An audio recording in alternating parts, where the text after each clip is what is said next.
तैयारी चल रही है। अभी धीरे-धीरे तैयारी और तेज़ भी पकड़ेगी। भारतीय जनता पार्टी ने अभी तक अपना प्रत्याशी घोषित नहीं कर पाया। बता रहे हैं केशव प्रसाद मौर्य की किस तरीके से चुनाव लड़ने नहीं, कोई ना कोई प्रत्याशी तो आएगा भाजपा की तरफ से। हम अपनी तैयारी कर रहे हैं, भाजपा वाले अपनी तैयारी कर रहे हैं। शाक्य प्रत्याशी पर दांव खेलना चाह रहे हैं। सुनने में आया था कि आलोक शाक्य प्रत्याशी एमएलसी बनने वाले थे।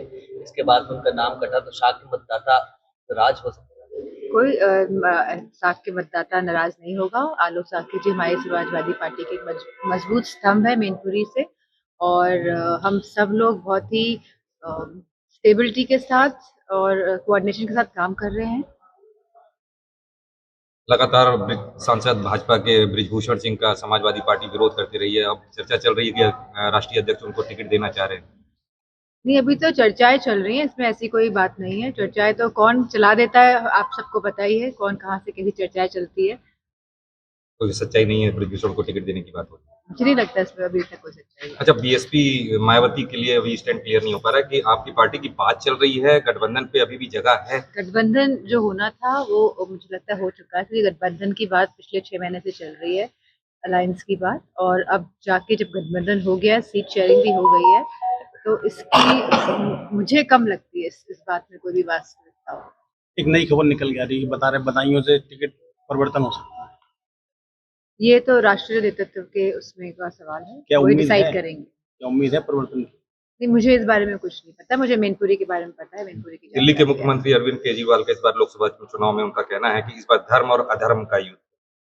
लोग मैं धर्म समझती हूँ इस बार संविधान को बचाने का युद्ध है, और सभी पार्टियां जो संविधान के पक्ष में हैं, जो स्वतंत्रता के पक्ष में हैं, जो राजनीतिक, सामाजिक और आर्थिक न्याय जो जनता को मिले उसके पक्ष में हैं, वो सब पार्टियां एक साथ आ चुकी है, मजबूती के साथ चुनाव लड़ रही है।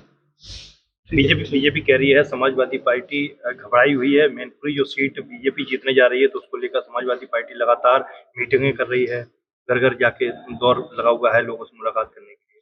अगर हम लोग घर घर जाके दौरे करते हैं तो भी दिक्कत है, अगर नहीं जाते हैं तो भी दिक्कत है। दिक्कत तो हर बात से है।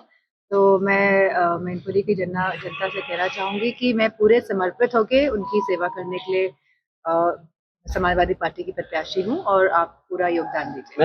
अगर भाजपा केशव प्रसाद मौर्य पे दाव खेलती है मैनपुरी लोकसभा सीट के लिए, कितना बड़ा चुनौती मैं खड़ा कर सकते समझती हैं? हूँ कि चुनौती नहीं होगी, क्योंकि यहाँ की जनता बहुत ही जागरूक जनता है। वो जानती है कि मैनपुरी के लोग जानते हैं कि किसने मैनपुरी में सबसे ज्यादा काम कराया है, और किसके शासन में लोग संपन्न थे और खुश थे। हम एजेंसियां सर्वे कर रही हैं। अभी हाल में सर्वे आया, तमाम चैनल चला रहे हैं कि एनडीए को 75%। जिन पार्टियों के पास बहुत सारे पैसे हैं, तो वो लोग इस तरह के सर्वे कराते रहते हैं, और आप जैसे जानते हैं मीडिया भी किसका है। तो मैं समझती हूँ इस तरह के सर्वे लगातार होते रहेंगे।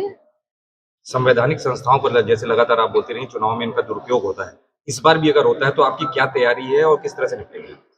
इस बार बहुत सारे लोग खुल के निकल के आएंगे। बहुत सारे लोग हैं जो सामने नहीं आ रहे हैं, लेकिन आप देखेंगे चुनाव में वोट डालने जाएंगे तो बहुत लोगों का साथ समाजवादी पार्टी को और इंडिया के अलायंस को मिलने जा रहा है। ईवीएम को लेकर आप क्या सोचते हैं?